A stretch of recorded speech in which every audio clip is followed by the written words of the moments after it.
పరిస్థితులు చూస్తున్నాం. నిజామాబాద్లో బైన్సాలో గణనీయమైనటువంటి మార్కులు వాళ్ళు స్థానాలు గెలుచుకోగలిగారు. ఇక్కడ బైన్సాలో చూస్తే సార్ నిజంగా 26 స్థానాలు ఉంటే 12 వాళ్ళే గెలిచారు. అంటే పాపులేషన్ ఉన్న కాడ తప్పకుండా గెలుస్తారని కాదంటలేదు, కానీ నిజామాబాద్లో కూడా మ్యాక్సిమం వాళ్ళు బాగానే గెలుచుకోగలిగారు. సో ఏం దీని మీద ఏం సంబంధం? ఫైనల్గా చెప్పండి, 2 నిమిషాలు చెప్పండి సార్. మీరు అడిగింది చాలా లార్జర్ కాంటెక్స్ట్లో చెప్తాను. చెప్పాలి.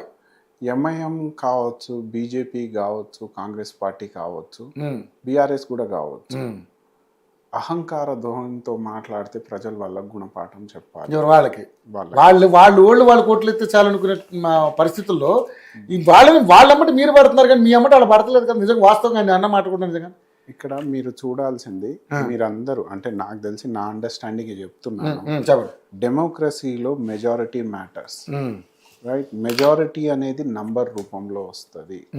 ఇప్పుడు భిన్నంగా ఎప్పుడు జరగలేనిదైతే కాదు. ఎంఐఎంలో తెలంగాణ రాష్ట్రంలో ఏ గవర్నమెంట్ ఉన్నా, అప్పుడు కంబైన్ ఏపీ ఉన్నా, ఎంఐఎంకి తోడుకు తీసుకెళ్తే కొంచెం అడ్మినిస్ట్రేటివ్ ఫిజిబిలిటీస్ బాగుంటాయి అన్న కోణంలో ఉంటుంది. మీరు వినూత్నంగా జరిగిన అద్భుతం చూసారా మీరు? ముంబై మున్సిపల్ కార్పొరేషన్లో ఎంఐఎంకి అలయన్స్ ఎవరితో సార్? బీజేపీతో ఉందా లేదా? డైరెక్ట్ లేదు కదా. ఏదైనా సరే నేనేమంటున్నా అంటే when it comes two numbers అవసరం ఉండి ఉంటాయి. ఎందుకంటే పాలసీ రూపంలో చట్టాలు రూపొందించాలి, గవర్నెన్స్ అనేది ప్రజల వరకు వెళ్ళాలన్న కోణంలో ఉంటుంది.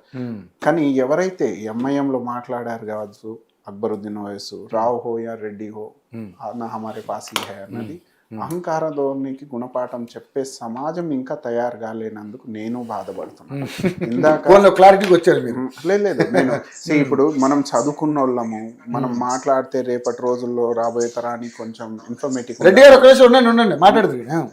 ఇప్పుడు రామ్ గోపాల్ రావు గారు అన్న మాట్లాడిన ఆస్పెక్ట్ లో కొన్ని బాధాకరమైన విషయాలు ఉన్నాయి అంటే నేను గ్రహించింది. ఒకటి, ఇండిపెండెంట్ క్యాండిడేట్స్ రూపంలో పెరిగారు, డెమోక్రసీలో మంచిది, కానీ వాళ్ళు డబ్బులు డిమాండ్ చేసి కోట్ల రూపంలో అది బిజినెస్ లాగా మార్చుకుంటున్నారు.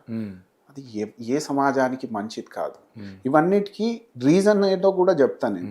ఇంకోటి చెప్పారు ఏంటంటే ఎథిక్స్ ఇన్ పాలిటిక్స్ సార్ అన్నారు.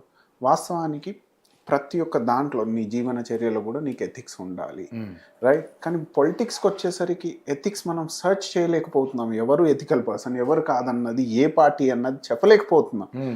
అసలు ఎందుకు ఇంత పర్ప్లెక్స్ మోడ్గా మారింది ఈ సమాజం? మనం ఒక రకంగా అంటాం, మనం డెవలప్మెంట్ కంట్రీలో ఎన్ని రోజులు ఉంటాం రా బాబు డెవలపింగ్ కంట్రీ అన్న టైటిల్తో అని మనం బాధపడతాము. ఒక రకంగా మన 80-90% జనాభా ఏమో రేషన్ కార్డుల మీద డిపెండ్ అయి ఉంటుంది.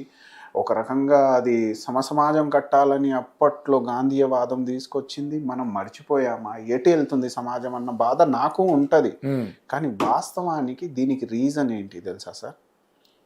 డబ్బులున్నోళ్ళ దగ్గరనే అధికారం ఉండడం, వాస్తవానికి సమాజం మంచి నాయకత్వం తయారు చేసుకోకపోవడం, కౌన్సిల్కి వెళ్ళి, అసెంబ్లీకి వెళ్ళి, పార్లమెంట్ ఎవరు చేసుకోలేకపోవడం. 130 సంవత్సరాలుగా మీరే ఈ పార్టీ పెట్టి మీరే దాదాపు 60 ఏళ్ళుగా అధికారం ఉన్న మీరే ఈ మాటలు మాట్లాడితే మరి ఎవరు? నేను ఇలా మాట్లాడితే మామూలుగా చెప్తున్నా, అంటే మీరే మీ దగ్గరే మార్పు రాలేదు, తర్వాత వచ్చిన పార్టీలో ఎలా ఉంటుంది మార్పు అంటున్నా. మీ ముందు ఈరోజు ల్యాప్టాప్ ఉంది, సెల్ ఫోన్ ఉంది, cell phone IT technology, any technology మీరు తీసుకున్న క్లాతింగ్, టెక్స్టైల్, ఓవర్సీస్ కావచ్చు, మొత్తం కాంగ్రెస్ పార్టీ ఇచ్చింది. ఈరోజు 3rd మేజర్ లార్జెస్ట్ ఎకనామీ వరల్డ్లో అవ్వబోతుంది అంటే అది కాంగ్రెస్ పార్టీ తీసుకున్న పాలసీల వల్ల.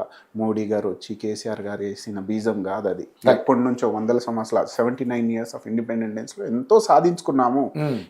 ఈ సిచ్యువేషన్ ఏదైతే ఉందో ఇది కూడా పర్మనెంట్ కాదండి, ఇది కూడా మారుతుంది.